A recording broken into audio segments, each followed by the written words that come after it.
Welcome back to the Pursuit of Everything with Levi Wanner. I'm joined today with Kendra Eaton. She is the founder of Mission Rentals here in Billings, Montana. And I'd just like to always introduce the concept of the pursuit of everything. We talk about the pursuit of business success, parenting, life, everything. We want health. We want to cover all the gamuts, not just business. So to set the stage, Kendra, kind of just give me a quick view of you, who you are, and your business.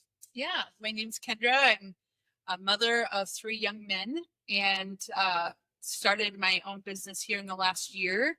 But before that, I've been in corporate healthcare for probably since I was early 20s. So a long time in corporate healthcare and from Montana, married a upstate New York man. Oh, wow. But yeah, and traveled for a period of time in my earlier career and settled in Billings here. Fantastic.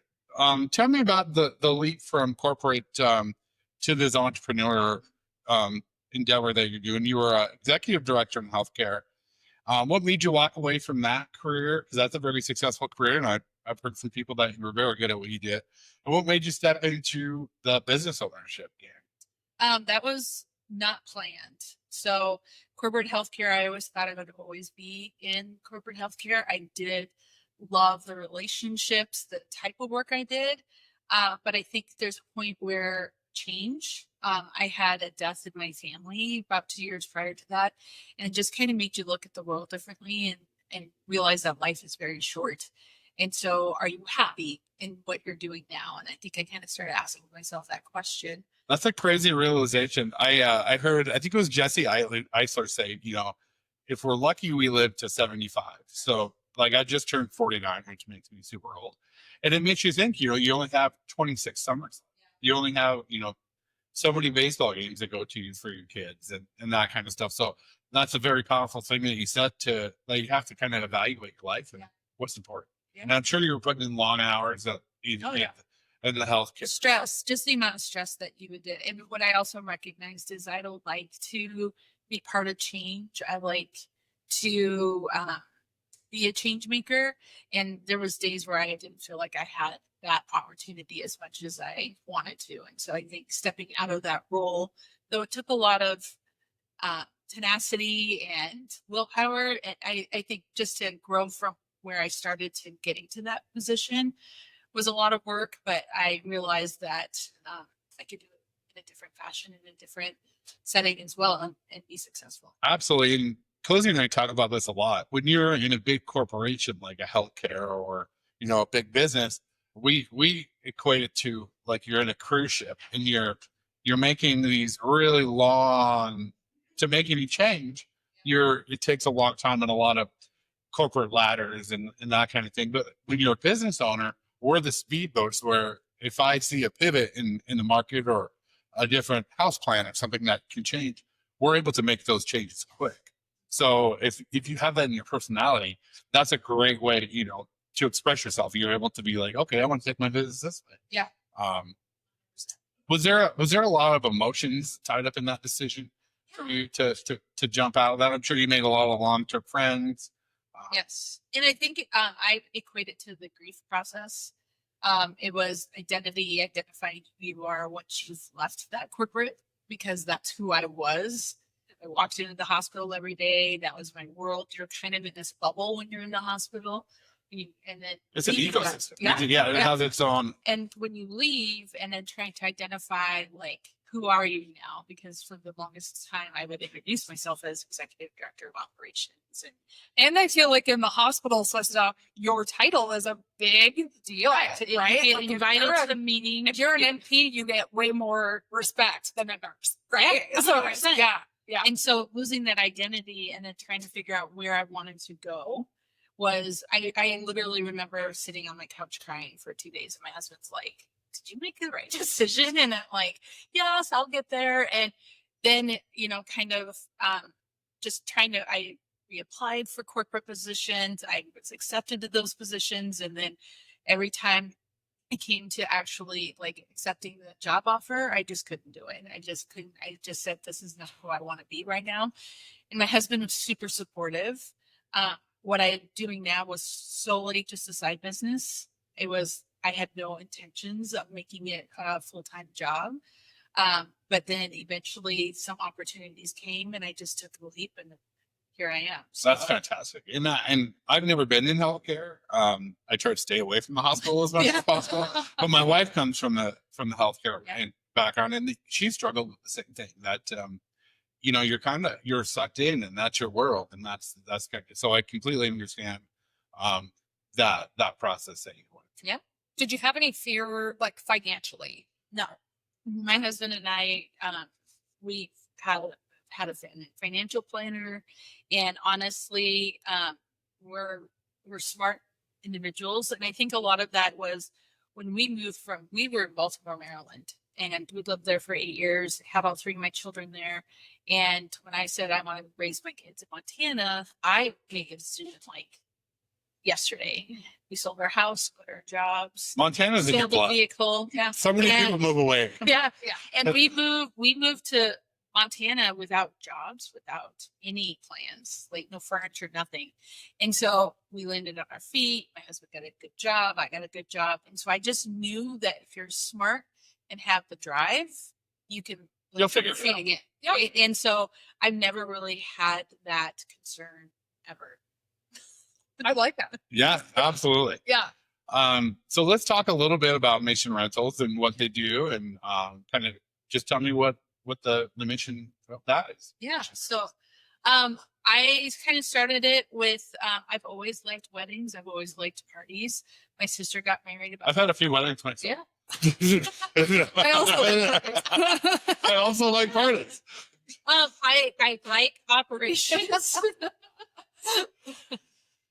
My sister got married 3 years ago in my city, and I, 14 years older than her, I had no intentions of being a bridesmaid.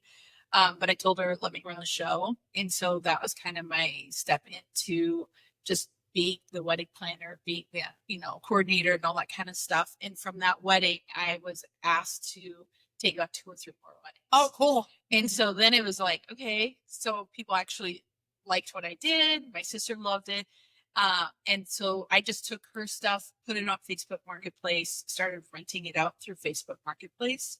And my mantra is, if I don't have it, I'll get it. And so as brides started recognizing me, or people started recognizing me on Facebook, I just slowly went from one storage unit to the second storage unit. And then in September of this last year, a large warehouse came available. And I took the leap. My husband said, you got to go do it. And I went from a 100 square foot storage unit to a 2,000 square foot storage unit. Wow. Warehouse. And now it is full. Oh, I know a guy that can build you one. Well, and that's where my path is leading me, because I own a rental property, so I understand the value of an asset, and I would rather pay myself versus rent. So I'm trying to figure out that whole thing. But as I've become more confident in this business, I've seen myself grow into more of a full-on service versus just rentals. And I think that's the direction we're going to be going. When you say full-on service, what do you design? You come in, we can design your event. We can do a full setup, have a team come in and do the full setup and take down of your event. I will say I feel like that's something Billings is lacking, is like a wedding. Well, it's not wedding, but similar, right? Yes. Right. Yeah. It's event planning. Yeah. Event design. Yeah. And so I think when party time went away, that left a huge hole in the community for rental items. There are a couple of other businesses, but they do parts, pieces up. They don't do the whole thing. So I would love to, like someone like me, if I had an event or something to do, I don't have the time. I would love to pay someone else to do it. Yeah. Plus we have a shop listed for sale. Well, and that's what I have found was, when somebody would come in and look at my rentals, I would spend an hour with them, and next thing you know, I've designed their full setup. And then by the end of that, they've trusted me enough to say, well, could you just show up that day and set it up and take it down? And so that is how I've kind of evolved, just by people asking, not really my intentions of that, because it's more of confidence. You're like, I can do that. Like that's not my wheelhouse. And now I'm getting to the point where I have worked with other vendors.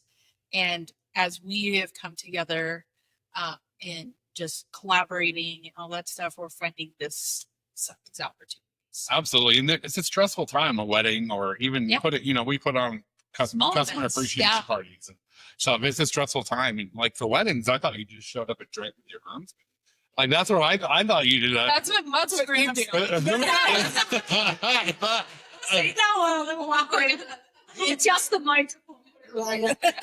Who knew that there was planning that went into that?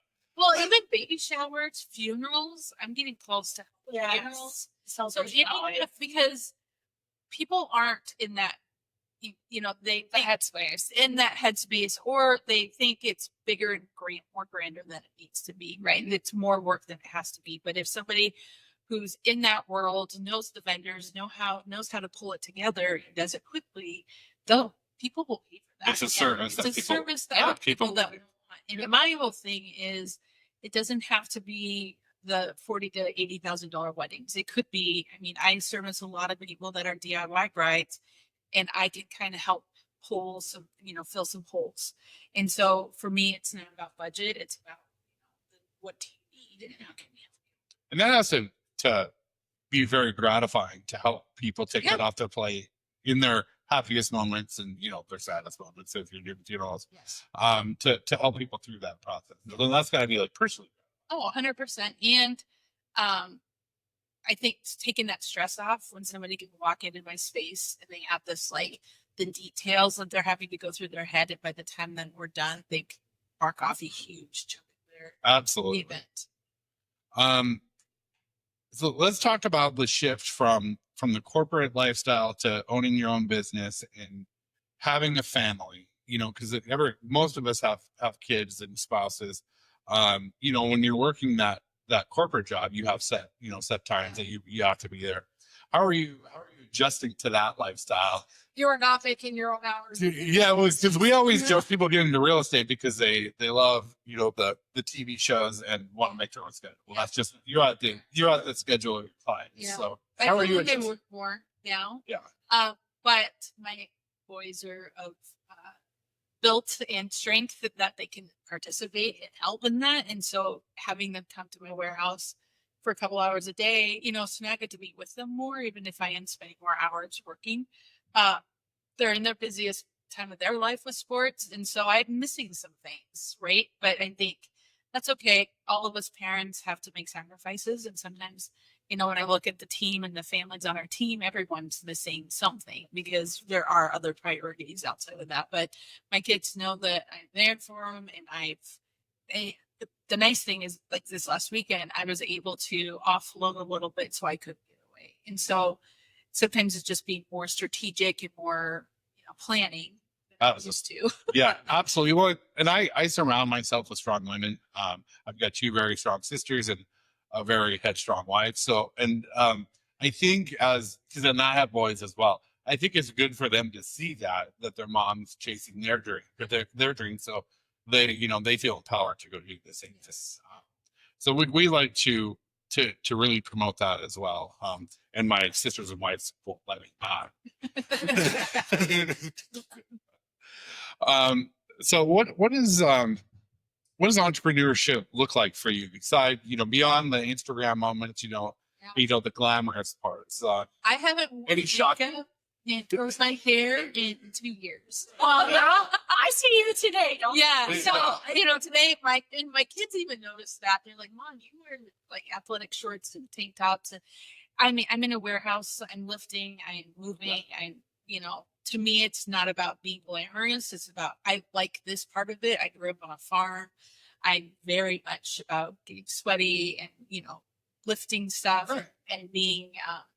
I don't know. I feel like I'm working more so now. Yeah, I think Instagram glamorizes being a business owner and entrepreneur. Oh. Driving the supercars and showing up at 10, leaving at 3, sitting on the lake sort of thing, where it's the daily grind that isn't shown. Doing the little things over and over and over. I have a saying that is, if you do the little things right, you do the big things. Yep.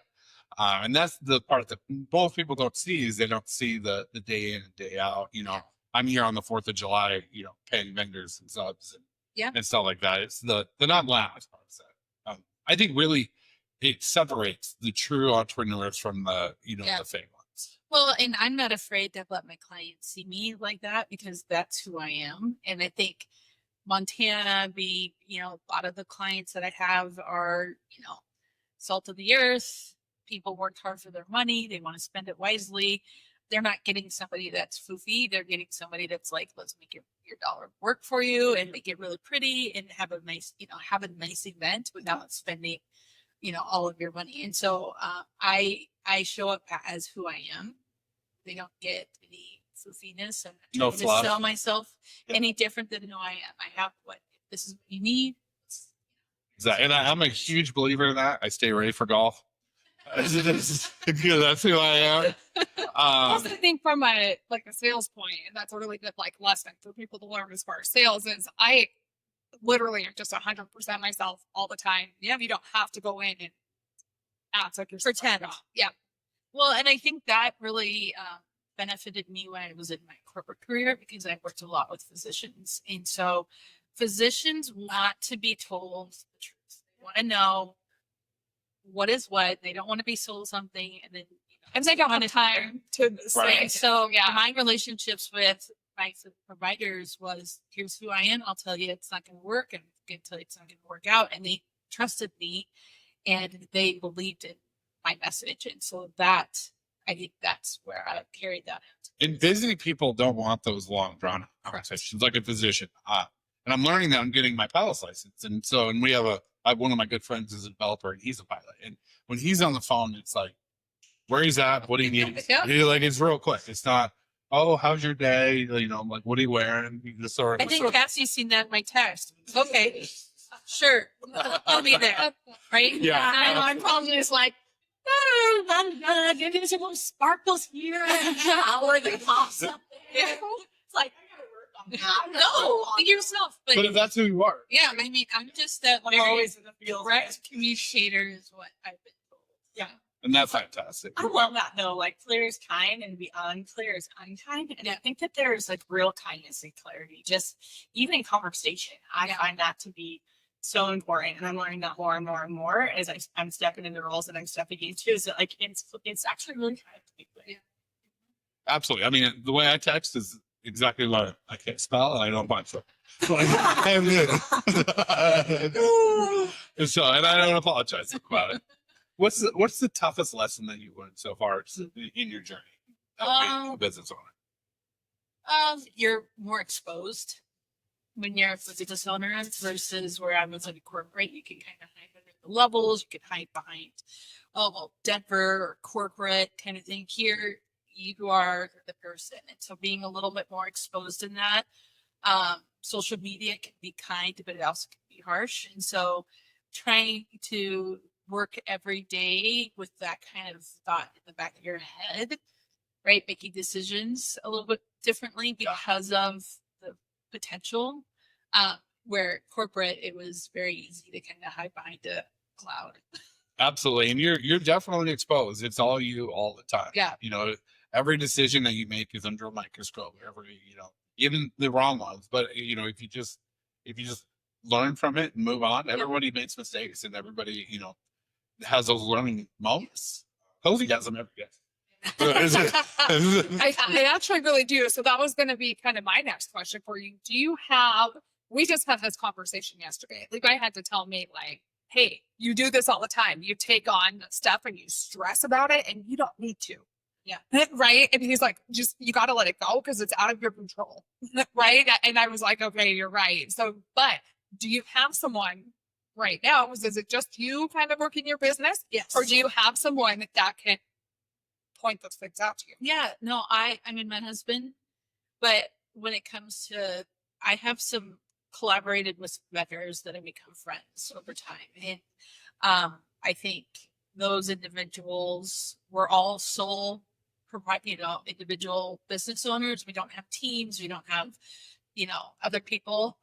And so we have found that quick text to each other, phone call to kind of like, I have a brain dump. I want to throw this at somebody who's also in the business, also kind of like has these dreams and ideas. And that's nice to have, because in my corporate world, I had a hallway of other leaders that I could go in and bounce in on. You know, like if I had a difficult meeting with a provider, I could go down the hall and talk to my coworker. Here, I don't have coworkers, which sometimes is nice. Sometimes you realize that, hey, I don't have that person to go and Bounce ideas off. offload into your brain a little bit. So I have collaborated with a lot of vendors over time and created those relationships that I trust them, and I trust they're going to give me the right feedback. I want honesty. I don't want, oh, well, that sounds like a great idea, and then turn around and be like, she's out of her mind.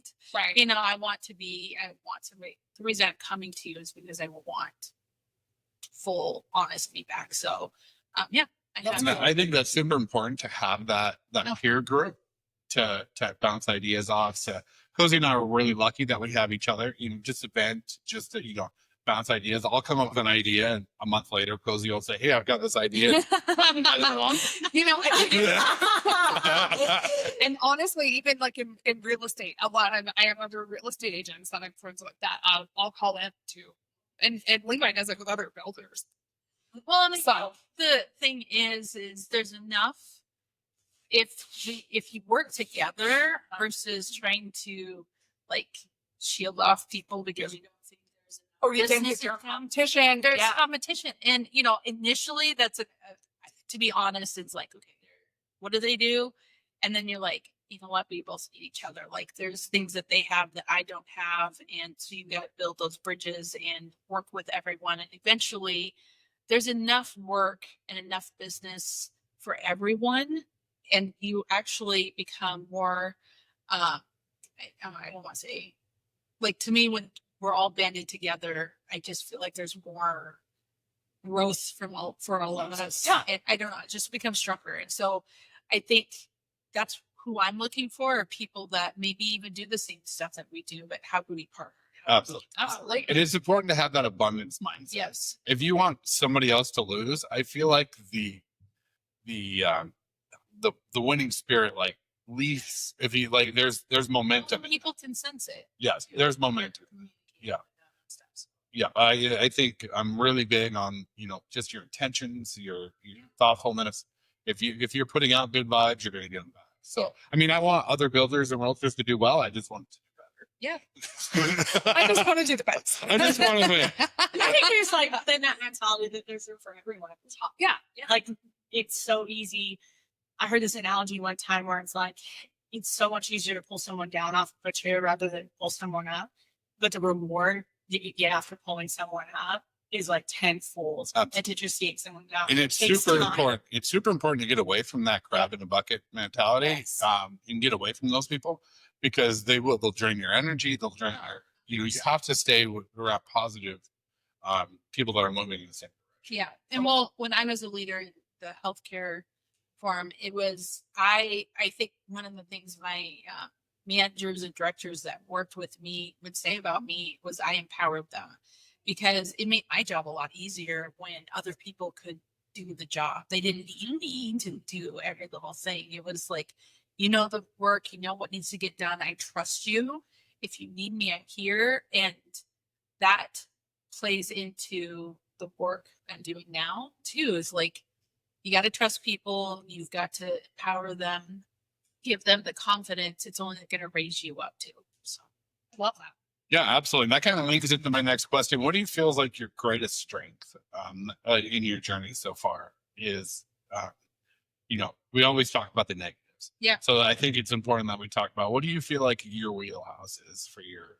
I think leadership in general. I am good with taking on that role in any setting. If something needs to get done, I will step in to get it done. Be it, you know, setting up a wedding. If something's not getting done, I'll just go do it. Nothing's really beneath me of any sort. But also just kind of how do you, coming from that corporate background, there's a lot more structure that you kind of work and live in, where here there's not that structure, right? It's kind of everybody's doing their own thing, and people have different backgrounds. And so I feel like I kind of can bring in a little bit of that guidance and structure when from a leadership role. I'm good with making decisions and owning those decisions, be it good or bad. And so sometimes you need a decision maker in amongst the group to just keep moving forward, because if everybody's just sitting and mulling, nothing gets done. And so I'm good with decisions. And like I said, Do you take a long time to make a No. decision? You don't all you just snap and go. yeah, Good. I feel like I don't need tons of information. I have gut feeling. I listen to my gut. And sometimes it's not always the best decision, but I will own that. And like, how do you correct it? You don't know until you make the decision and move forward. I think more opportunities are lost with indecisions than just making, like, I make them fast and I move fast. And I think that's super important. You'll win more times than not just by moving forward Yes. and not mulling. You know, like a lot of people want to start a business and they create business plans and, overthink it. I have Yeah. no business. I've never made one either. I've never There was some kind of TikTok or some meme that's like, here's me over here with a business plan and here's me winging it. And I sent it to my husband. He's like, oh yeah, I know. Yeah. And to me, it's more freedom. I feel like I said, I've trusted my gut for a long time and it's always worked for me. And I'm still kind of in that mindset. And you don't know until you go try something. And as long as you're comfortable with a little bit of failure, a little bit of step back. My thing with the business plan is it's like, if you don't go out and try to sell it and see if people actually need what you're trying to sell, you don't need a business plan. If no one's buying stuff, you don't need a supply. Right. So why are you making this big business plan when you don't even know if it's gonna take off? Yeah. But if it takes off, then you adjust and as you go. I feel like the I best don't know. businesses are started the way you started. You Yeah. started Mission Rentals because you're like, hey, I kind of see a need. Let's put it out there. Let's talk to people. And then you start, like you said, you'll figure it out. If you don't have it, you'll go get it.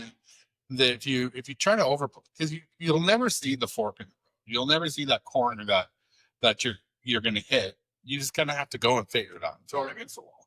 Well, and like me going into the warehouse that I'm in now, I mean, it was a dirty, grungy car shop that we took a pressure washer to. I painted the floors and people walk in and I love it because everybody's like, oh, isn't this cool? Yeah. Oh, so funny. I did that.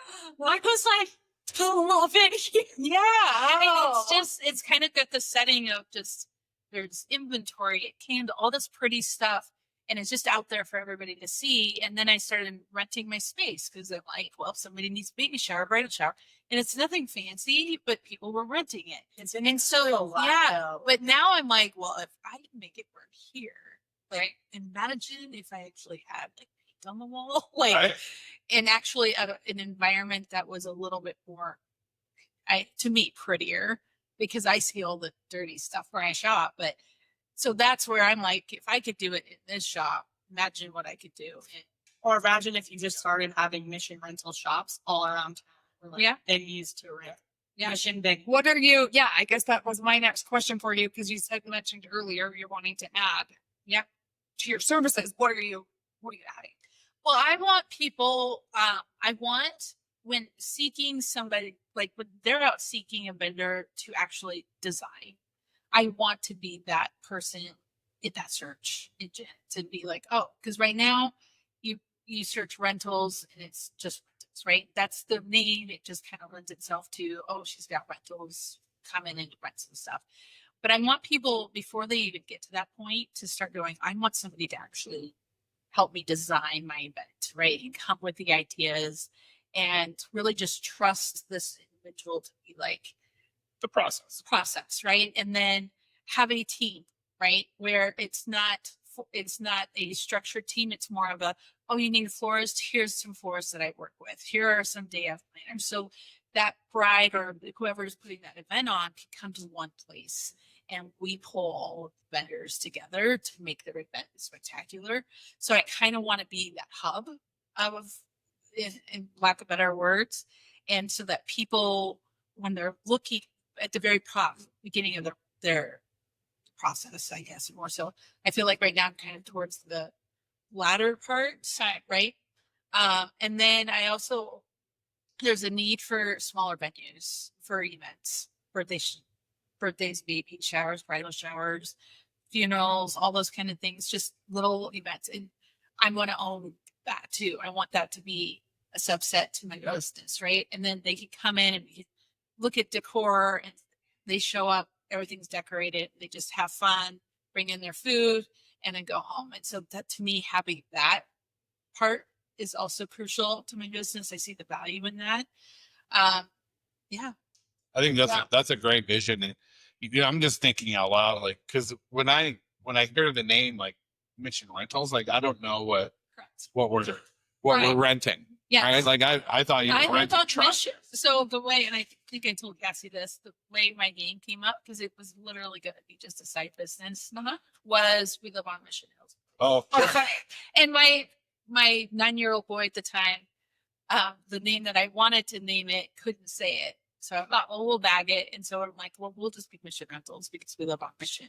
And now it's like, oh, I like the mission thing. yeah, I like the mission. Just to me, it's the rentals. Like I think of like the equipment rental place. But yeah.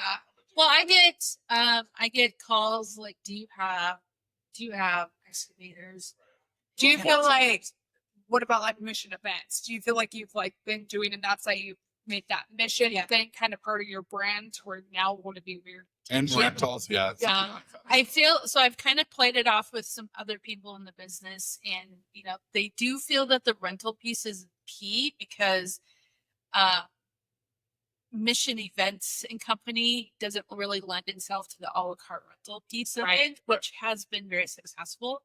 But if I left at Mission Rentals Events Design or Mission Rentals in something else to where I incorporate that more into more of what we do, and then having a different name for the actual event space, the social at Mission Rentals, things like that. So there's a lot of play. Yeah, I think you're on the right path. Yeah, pause, time out. The social at Mission Rentals. I think of this To my core. Hit me to my core. No, the social. Yeah. Dang. I was at 4 a.m. Oh, I like this. Oh, same. That's also maybe that's me. That's yeah. Let's pivot a little bit away from business. Let's talk. I know your boys are in baseball. What other parts of? I'm really big about being in the community. I was on board of Habitat, Home Builder Association, all of that. What other stuff are you doing community-wise? I'm sure you were big in that corporate world as well. Yes. Why do you think that's? Oh, well, I was the Heights Little League president for 4 Love years. it.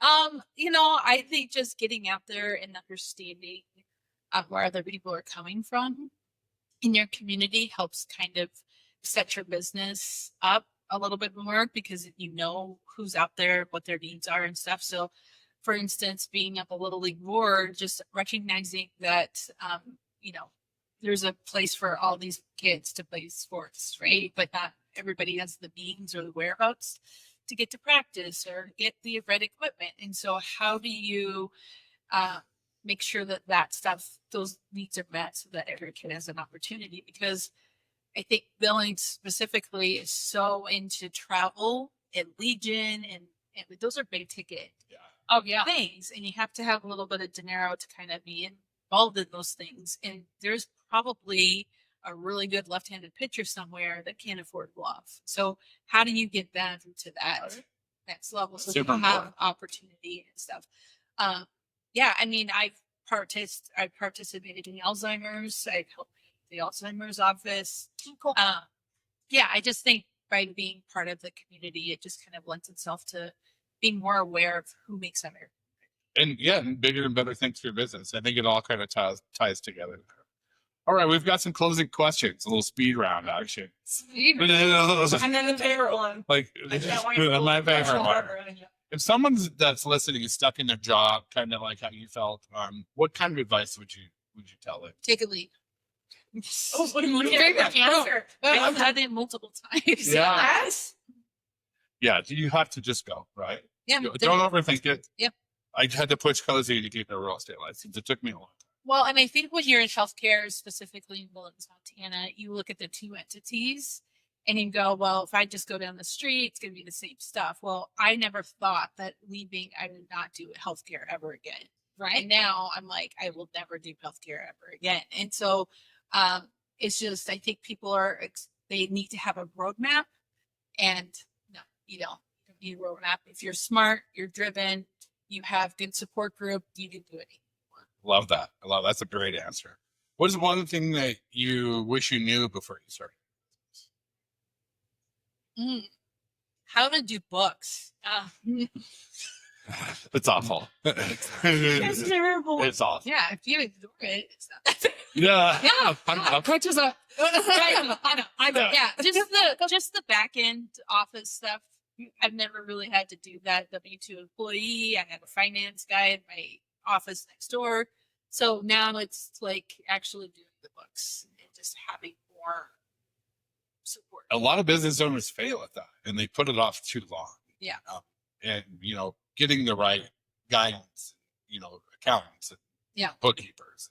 As you grow, you'll be hiring those things. Yes. That kind of stuff. So it's super important because you don't want to get in trouble. that's probably the best answer I've heard to that. Yeah, absolutely. Absolutely. So I heard Ed Milet say this, and there's seasons in business, and every year the season, like either spring, summer, fall, and winter. Like, you spring is your planting, you see it, you grow up on farm. Yep. So we're farmers, actually. We just started. We just, it's hard to stay ready for golf on a farm. Yes. You don't go when you're a farmer. No. So then there's the cultivating, and then the winter. What season do you feel like you're in? I am still in spring. I'm still seeding. I'm still planting and probably even deciding what I'm going to plant, kind of thing, and what for the future, like what crop is going to benefit me most. So, And I think that's my favorite part about being an entrepreneur is the plan. I'm always thinking a year, 5 years, 10 years where we're going. Where I think Cozy's so good at the harvest. Cozy's the Passionate today. she's so great at cultivating the leaves, all of that kind of stuff. That and I really like the vision part of it. I love seeing in the future, coming up with new plans. A lot of those plans don't work out, but we still throw those little fastballs and try to get there. What does Mission Rentals mean in your life, not just business but in spirit? What is coming out of you to keep pushing and grow this for your family? yeah, I want to demonstrate to my kids that traditional pathway of college and all this stuff isn't necessary, and to kind of give them, with their busy baseball, basketball schedules, that a place for them to kind of come in and learn how to be a business owner, have work. And so try to creating that environment, but also demonstrating to them that if you want to do something, you could go make something successful, and it doesn't have to be the traditional route of going to college and getting a corporate. And which is a fantastic answer, because when we grew up, our parents were like, go get a degree, which I did not do. You don't get a 9 to 5. And I think that's just not the path for a lot of people. And I think happiness for me is having that goal, pursuing that goal, and then even before I hit that goal, I'm looking at the next one. Yep. And watching their mom do that is super, super powerful, because they're seeing you chase your dreams, so they feel like they can go do it too. So for me, that's huge, and that's what I'm trying to do for my boys is they see me going after it. It's not a 9 to 5; it's a work you on the 4th of July sort of thing. So that's powerful to me. So finally, my favorite question. Okay. I grew up an athlete, and Cozy and I have this question. Do you, in business, in life, in sports, when you're watching your kids play, do you like winning more, or do you hate losing more? Right. Do you hate to lose, or do you love to win? Yeah. I think I love to win. Okay. It's my girl. Yeah, I think watching my boys, it's when you do lose, is how do we behave when you lose and how you grow from that. So losing isn't bad, Right. but yeah, it's always more fun to win, right? And it's a great example this weekend where we were one of the better baseball teams in town, quote unquote. But when you leave town and go to Spokane, and you see a different caliber. It's fantastic ball. Yeah, and then you're like, oh, it's okay to lose because that kind of resets you as a baseball player, as a baseball team, to understand and that's why I'm saying making decisions. It's okay to fail a little bit because it just resets you a little bit and helps you kind of move direction to where. There's definitely a ton of learning lessons in losing. Cozy loves to win. I'd love to win. I'm always like, yes. Yeah. Yeah. I hate to lose. I expect to win. Okay. That's the baseline in my life. Like, I expect to win a Monopoly. I expect to win. And he acts like a big fucking beat. It's true. That's It's what we're true. going to say. It's true. He Because I blames other expect to win. people. That's why wrestling was the sport for him. Right. He's Yeah. blamed me at cornhole before. And then You were not good. you missed right after I did. So And I think both answers are right. Yeah. I think it's just a mindset that you got to take your lessons from your losses. Yep. And to learn into winning. I just expect to win at everything. I expect to win at a foot race, and I'm the slowest guy on the planet. But I still, in my head, think I should win. Yeah. So I want to thank everybody who's listening. I want to thank you, Kendra, for being here. Best of luck. And if you ever need anything business-wise, I'm here to help. Just bounce ideas off as well. I live for that kind of stuff. So thanks, everybody. You can find me at Levi Wanner on Instagram. Appreciate you. Thank you. cool. That was good. That was really good.